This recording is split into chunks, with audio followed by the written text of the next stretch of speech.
Hola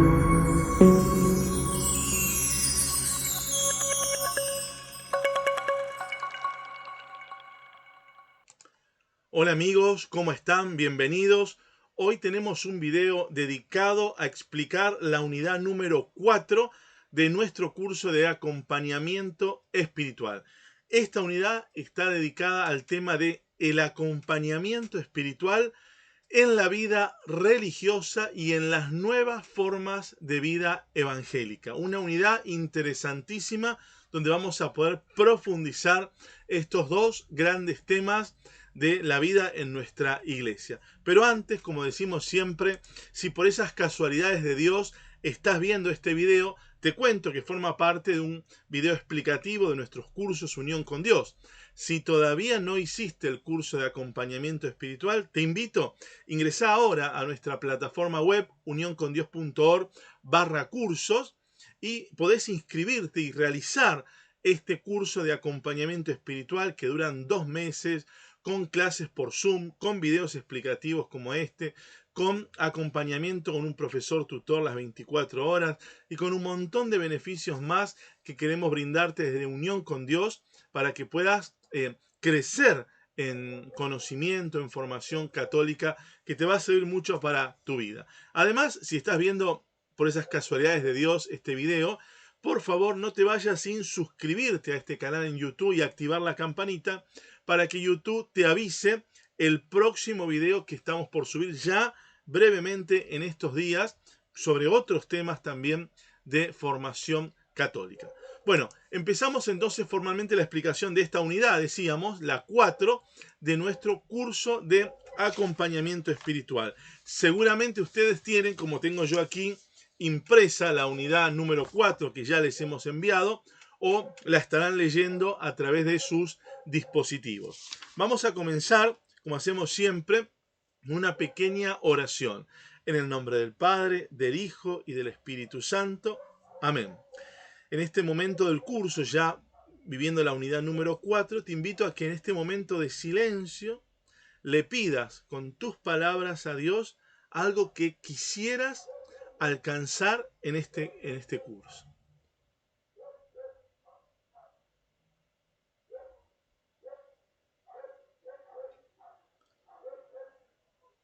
Amén.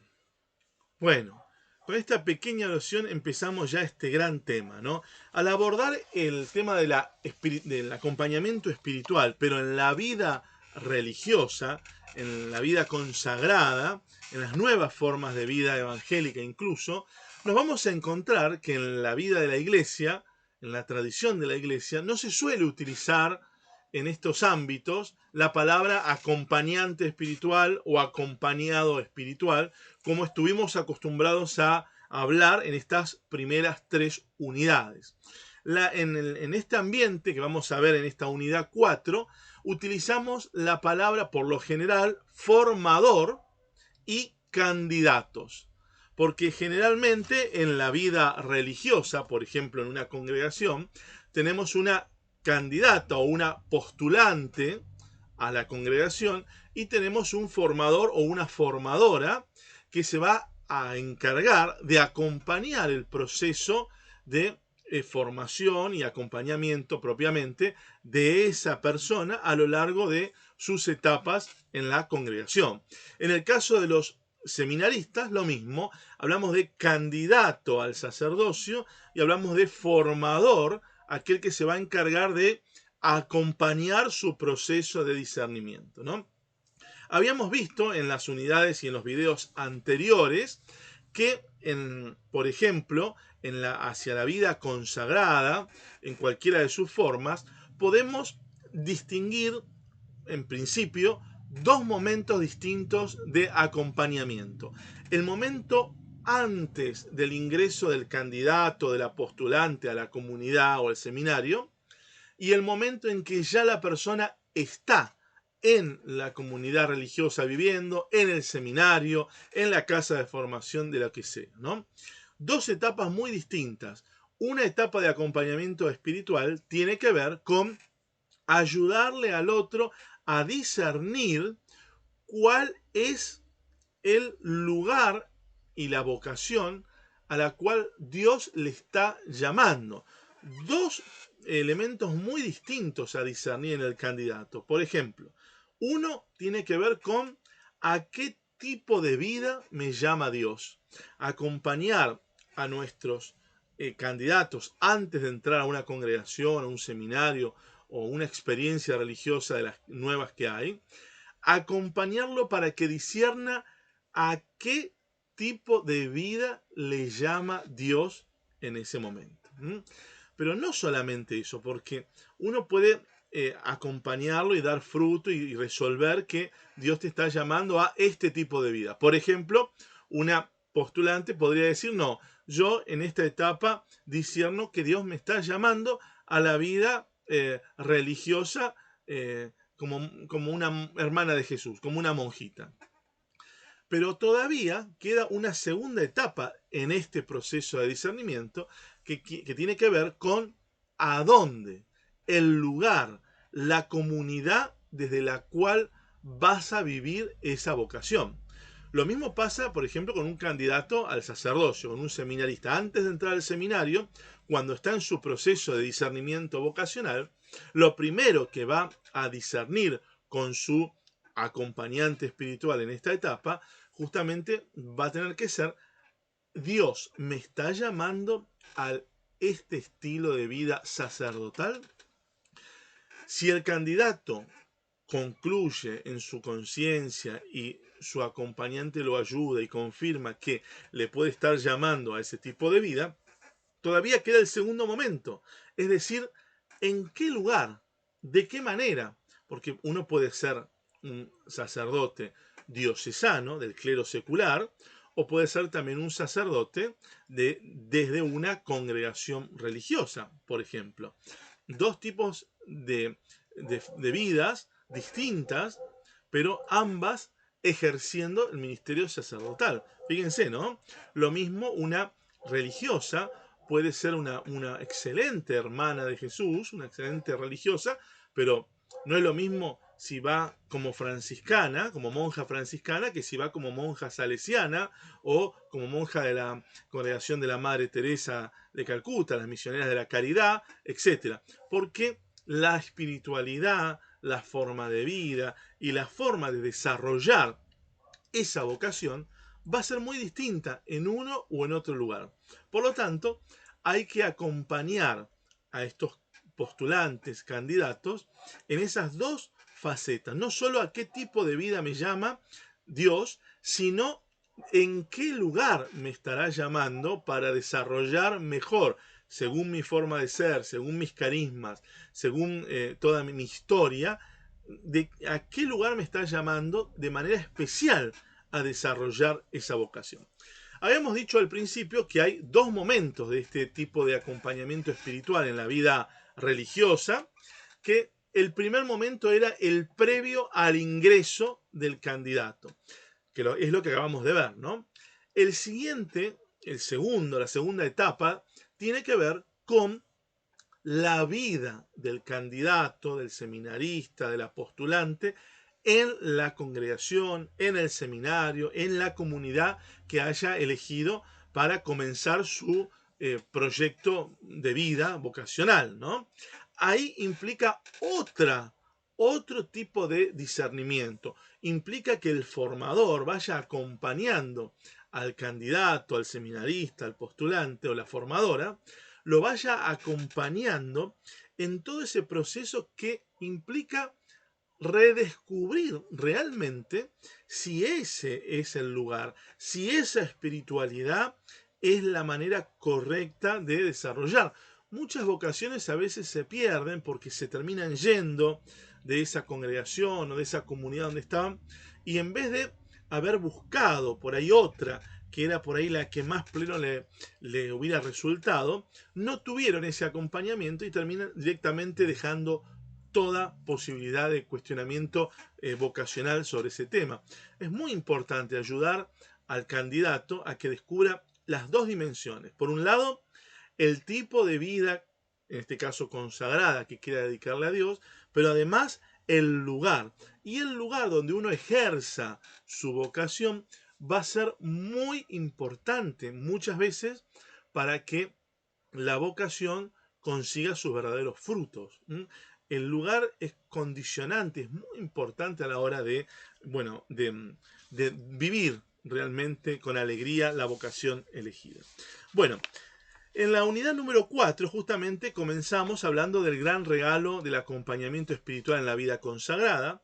Hacemos una introducción interesante de cómo, bueno, dijimos ya, nosotros veníamos hablando de acompañante y acompañado, y aquí en los documentos de la Iglesia sobre el tema de la formación y el acompañamiento en la vida religiosa, no se suele hablar de acompañante y acompañado, sino que los términos propios suelen ser formador, candidato, aspirante, pero la idea en el fondo consiste en esto, ¿no? En acompañar al otro, principalmente, como lo vamos a ver aquí, en el crecimiento y en el desarrollo de toda su persona.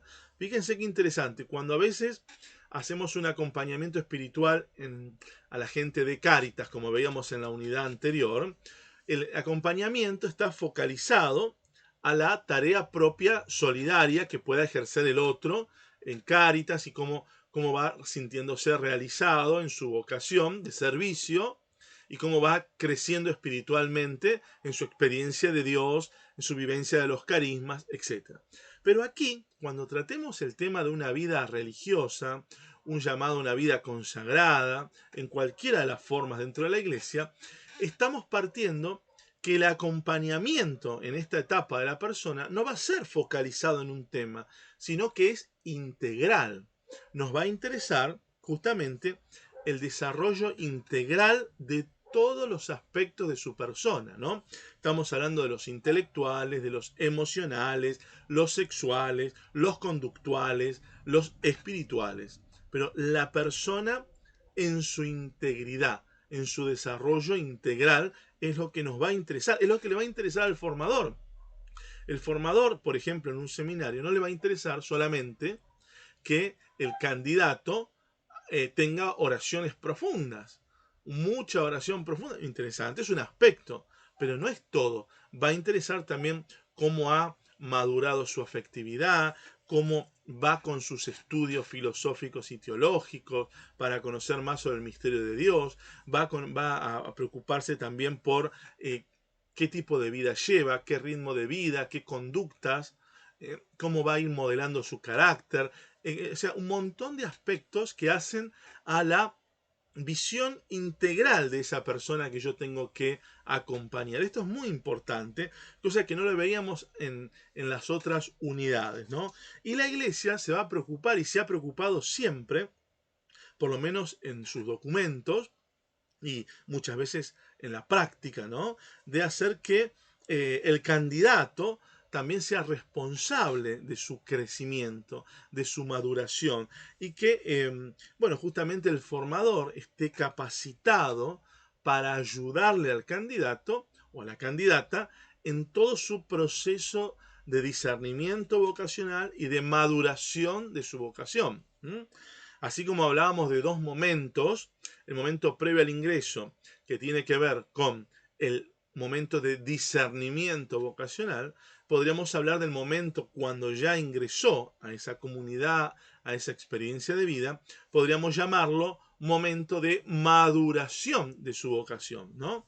Donde va a ir terminando su discernimiento y va a ir consolidando su vocación dentro de esa vocación religiosa elegida y dentro de esa comunidad eclesial elegida para ejercer esa vocación.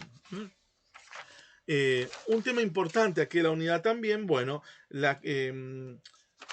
justamente, bueno, dice, ¿por qué enfatizar el acompañamiento vocacional en el marco de la formación? Bueno, se habla, ¿no? Acá citamos inclusive la Pastores Davo Bovis y otros documentos más que van a tratar este tema, ¿no? Incentivando lo que es la formación integral de la persona. Bueno, un tema importante que es tanto la vocación sacerdotal o la vida religiosa, es algo que ha de ser, miren qué interesante, discernido por la iglesia, ¿no? La iglesia no es solo el candidato, el que dice, no, sí, yo quiero ser monja y quiero entrar en esta congregación, sino que es la iglesia, es la comunidad la que va a ir discerniendo si realmente confirma o no este discernimiento que el candidato va a ir haciendo con su formador, o con su acompañante espiritual o con su director espiritual, ¿no? En principio, toda vocación ha de ser sujeta al discernimiento de la iglesia. Aquí aparece interesante en las siguientes páginas el papel del formador. Así como hablábamos antes del acompañante, aquí el formador tiene el papel fundamental para acompañar al candidato. Cuando digo formador, hablamos de formador, formadora, equipo de formación, eh, eh, los distintos nombres y realidades que vaya tomando esta realidad en distintas comunidades eclesiales, ¿no? eh, Marcando fundamentalmente que el fin último del acompañamiento vocacional es la integración de la realidad vivida. Miren qué interesante, ¿no? Lograr que el candidato, mientras va madurando su vocación, pueda encontrar una integración de todos los aspectos de su vida. Cuando no se integran todos los aspectos de su vida, hay una alarma que se prende, ¿no? Por ejemplo, qué sé yo, candidatos a la vida consagrada que les cuesta, si bien estudian y todo, les cuesta, por ejemplo, su vida afectiva, o teniendo bien su vida afectiva, les cuesta el tema de la obediencia, del cumplir un ritmo horario, un ritmo de vida, o les cuesta cumpliendo el ritmo de vida, les cuesta la formación, les cuesta los conocimientos, ¿no? Siempre se trata de buscar que todos los candidatos puedan tener un desarrollo maduro e integral de todas las dimensiones de su vida. El papel del formador entonces va justamente a cumplir un rol importantísimo en la vida religiosa. Decimos aquí, si una persona desea crecer y abrirse a nuevos horizontes, es un hecho que debe ser ayudado por otra persona para hacerlo. El formador tiene que estar atento y ayudando al espíritu a que vaya modelando el candidato primero su discernimiento a esa u otra vocación, a ese u otro lugar, y en segunda instancia, cuando ya ingresa, el formador tiene que ir acompañando con el Espíritu Santo a que esa persona pueda ir madurando esa vocación recibida, pueda desarrollarla con la mayor plenitud posible. No nos olvidemos que todos los candidatos llegan con sus heridas personales, con su determinado carácter, con su historia de vida, con sus malas costumbres, con sus equivocaciones, con sus conceptos cerrados, y en un proceso vocacional también nosotros, quienes formamos, tenemos que estar atentos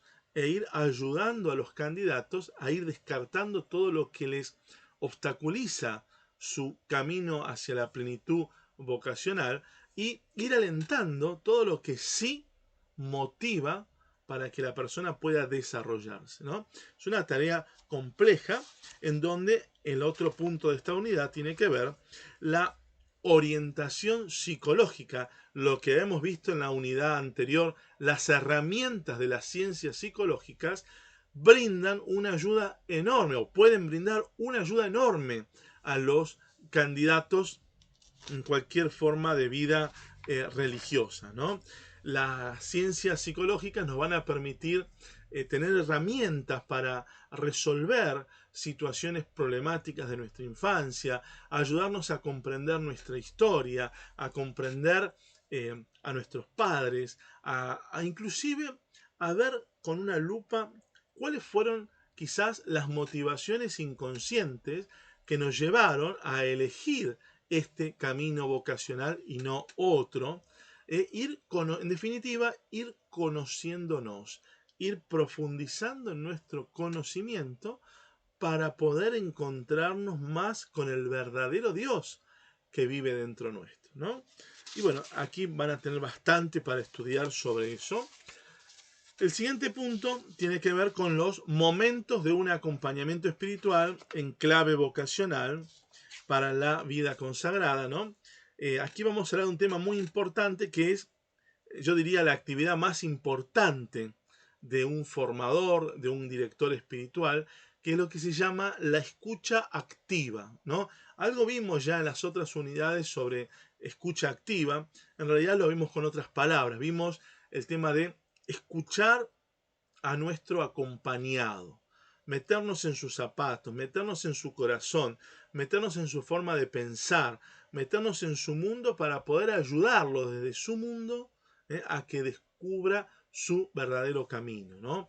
Esto implica esta escucha activa que tiene que tener no solo el formador, no solo el equipo de formadores, sino toda la comunidad. Una comunidad crecida va a ayudar, una comunidad crecida y atenta y con escucha activa de los candidatos nuevos, les va a ayudar muchísimo a que puedan desarrollar mejor su vocación. Bueno, acá van a ver distintos temas de lo que requiere, por ejemplo, la escucha del formador. Uno de los temas importantes a tener presente, volviendo al uso de las ciencias psicológicas para esto, tiene que ver, por ejemplo, con atención a los mecanismos de defensa. Aquí no estamos en un mero acompañamiento espiritual por ahí parroquial, estamos haciendo un acompañamiento espiritual profundo en donde tenemos que conocer al otro en profundidad, tenemos que ayudar a nuestro acompañado a que se conozca en profundidad y que conozca hasta las motivaciones interiores más ocultas que están presentes en el otro y que necesita conocerlos para conocerse él mismo quién es y para poder conocer a Dios mismo que está hablando desde su interior, que le está llamando desde por ahí las miserias de su vida y que le está llamando a un camino vocacional de encuentro con él. Los mecanismos de defensa los van a tener aquí explicados, de la formación reactiva, la represión, los distintos tipos de resistencia. Yo no voy a entrar en detalles ahora, ustedes saben que pueden consultar, hacer todas las consultas que quieran por el profesor tutor y las vamos a responder para que tengan bien en claro todos los conceptos puestos en esta unidad 4. Después es interesante también cómo el formador, y también lo llevamos a la vida del acompañamiento espiritual parroquial, la importancia de las preguntas en el acompañamiento espiritual. Esto es muy importante, ¿no? En la vida consagrada, la vida religiosa, también el formador tiene que saber hacer esas preguntas claves, esas preguntas que confronten, esas preguntas que vayan a la raíz del problema del otro, que vayan a lo profundo del otro, ¿no? Que hagan que el otro abra los ojos, que el otro se descubra quién es, que descubra sus miserias y que pueda avanzar en su vida vocacional. Lo mismo en el acompañamiento parroquial, con mucha sutileza, siempre con mucha caridad, pidiendo al Espíritu Santo que nos ilumine para hacer las preguntas. Es bueno que un acompañante pueda preguntar. A veces las preguntas que uno haga ayudan más al otro que cualquier consejo o enseñanza que uno le quiera dar, ¿no? El otro te puede estar contando su problema y vos le decís, y te pregunto, ¿y por qué pensás que te sucedió eso? Y por esa pregunta que nosotros hacemos, le puede ayudar al otro a tener luz sobre los temas. O uno le puede decir, ¿y por qué elegiste esto y no esto? Y por ahí el otro nunca se lo preguntó. Por ahí la otra persona nunca en su mente se formuló esa pregunta. Por eso insisto, más que dar consejos u orientaciones, un buen acompañante espiritual, un buen formador, tiene que saber hacer las preguntas que puedan disparar un mundo nuevo en el otro. Las preguntas que puedan confrontar al otro con lo más profundo de la realidad del otro. Miren qué interesante. Bueno, aquí tienen un detallado ejemplos y formación sobre las preguntas. Bueno, otro tema importante, el formador, y obviamente, no lo hemos dicho quizás tan explícito, aunque yo ya lo doy por hecho, pero el formador o el acompañante tiene que ofrecer al acompañado, al candidato, a la persona que está acompañando, tiene que ofrecerle absoluta confidencialidad. Quien está siendo acompañado tiene que sentir que su corazón que va a abrir al otro no va a estar después difundido o divulgado por otros lados. La confidencialidad de este encuentro es tan importante, es muy importante. Fíjense qué importante es que el candidato, que el postulante cuide lo que la iglesia se llama su fuero interno, que inclusive a la hora, digamos, de la elección, la votación para un candidato al diaconado, al sacerdocio, aquel que es su director espiritual, es decir, que conoce su fuero interno, no puede votar, no puede emitir opinión sobre el candidato. ¿Por qué? Porque es el único que conoce su fuero interno. Y la iglesia es muy cuidadosa del fuero interno del otro, sea de la postulante a monjita, sea del seminarista para cura, sea del que aquel laico que quiere consagrarse en cualquier comunidad eclesial, que quiere hacer votos privados, votos públicos, cualquiera que hace un proceso de acompañamiento necesita tener garantizada su vida interior, su fuero interno confidencial. Es muy importante este tema porque a veces en muchas comunidades no se ve esto, o mejor dicho, se ven errores en donde se difunden cuestiones del fuero interno de la persona que no tendrían por qué difundirse. Sepamos que la iglesia en muchos documentos es muy respetuosa, desde el derecho canónico, el canon 220, la iglesia es muy respetuosa del fuero interno de cada ser humano, de cada persona. De tal manera que uno, a la hora de discernir, por lo general va a evaluar sus aspectos externos, lo que ve del otro, ¿no? No nos vamos a meter en cuestiones de su interioridad, internas, insisto, propias, que no nos corresponden. Bien. Pero el formador, que sí va a trabajar con el candidato esto, el director espiritual que sí va a conversar con su acompañante, o nosotros como acompañantes espirituales en cualquiera de los tipos de acompañamiento espiritual que tengamos, y que se nos va a confiar heridas, historias, movimientos del alma del otro a nosotros, no tenemos por qué difundirlas ni hablarlas con nadie.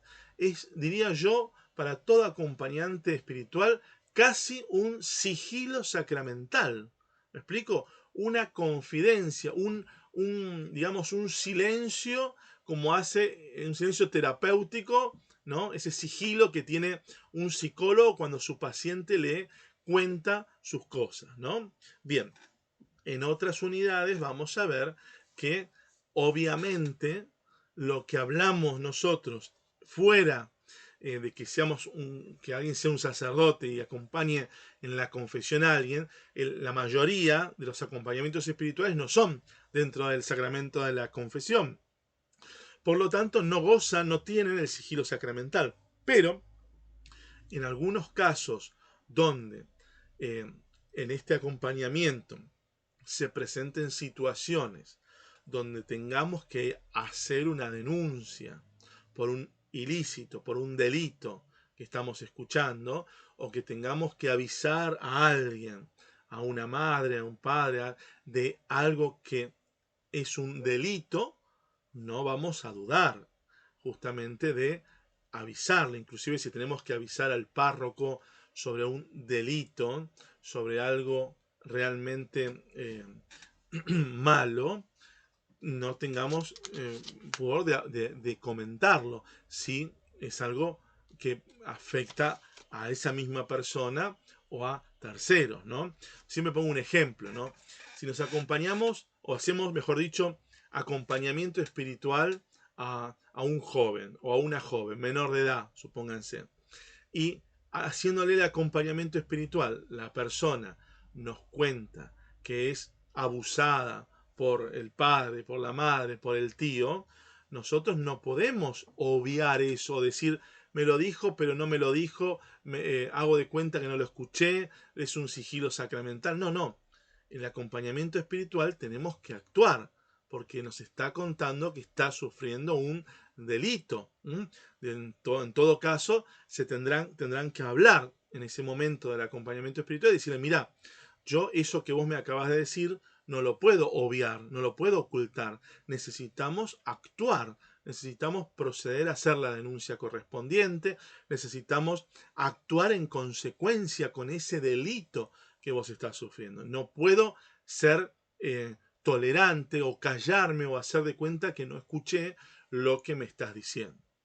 Bien, esta unidad 4 es muy completa, tiene muchos más temas que yo por cuestiones de tiempo no les quiero ocupar, ¿no? Pero bueno, fundamentalmente después se van a hacer algunas consideraciones sobre, en primer lugar, la persona que acompaña, es decir, dentro de los términos que usa la Iglesia en esta área, el formador o la formadora, y la persona acompañada, el candidato, el aspirante, el postulante, etc. Hay varias consideraciones, se cita, por ejemplo, Vita Consecrata, se cita otros documentos muy interesantes que yo quisiera que lo puedan leer como un gran complemento, ¿no? Y por último, se habla en la unidad de lo que se llama el contexto del acompañamiento, y aquí empezamos a hablar de un término que es la comunidad de formación. Así como hablábamos en las unidades anteriores y decíamos que yo voy a hacer el ejercicio del ministerio de acompañante espiritual dentro de una comunidad que está preparada y que quiere ser acompañada espiritualmente, de tal manera que en la medida que todos nos acompañemos espiritualmente, vamos a ir empezando a crecer a nivel espiritual y vamos a ser una comunidad más crecida que otras que por ahí no tienen en cuenta todo esto. Entonces, potenciar el acompañamiento espiritual va a ayudar a que toda la comunidad madure, toda la comunidad crezca. Y si toda la comunidad crece, vamos elevando el nivel de madurez de la comunidad, haciendo en un momento que toda la comunidad sea un acompañante espiritual de aquellos que vienen nuevos, por ejemplo, a la comunidad, ¿no? Bien, tenemos para hablar muchísimo más, yo no quiero ocuparle más tiempo, vamos más de media hora explicando la unidad 4. Sí me gustaría que aprovechen el material complementario de esta unidad. Hay muchísimos documentos que tienen que ver con la formación de postulantes y candidatos a distintos tipos de vida dentro de la iglesia. Citamos muchísimos documentos, algunos documentos del Concilio Vaticano, documentos de la Congregación para la Educación Católica, de la Congregación para los Institutos de Vida Consagrada y las Sociedades de Vida Apostólica, etcétera, etcétera. Tiene un montón de material complementario a esta unidad. Todos aquellos que desean profundizar cómo se vive en la iglesia el acompañamiento espiritual ante una vida religiosa, ante una vocación consagrada, la vida consagrada, es importante que leamos todos esos documentos que les presentamos en la plataforma como material complementario. Lean, chusmeen y como siempre nos mandan al profesor tutor todas las consultas sobre las dudas que tengan, porque estamos para eso, para que tengan una experiencia profunda de nuestros cursos Unión con Dios. Bueno, si has llegado hasta acá y me has escuchado más de media hora y no estás haciendo el curso de acompañamiento espiritual, te insisto, entra ahora a nuestra plataforma unioncondios.org/cursos y te podés inscribir para hacer vos este curso de acompañamiento espiritual. Si ya lo estás haciendo y viste este video en YouTube, no te olvides de suscribirte al canal. Y si no lo estás haciendo, también suscríbete al canal, activa la campanita, así YouTube te avisa de los próximos videos que ya estamos preparando de formación católica sobre un montón de temas que te van a venir muy, muy bien. Muchísimas gracias y que Dios te bendiga. Hasta el próximo video.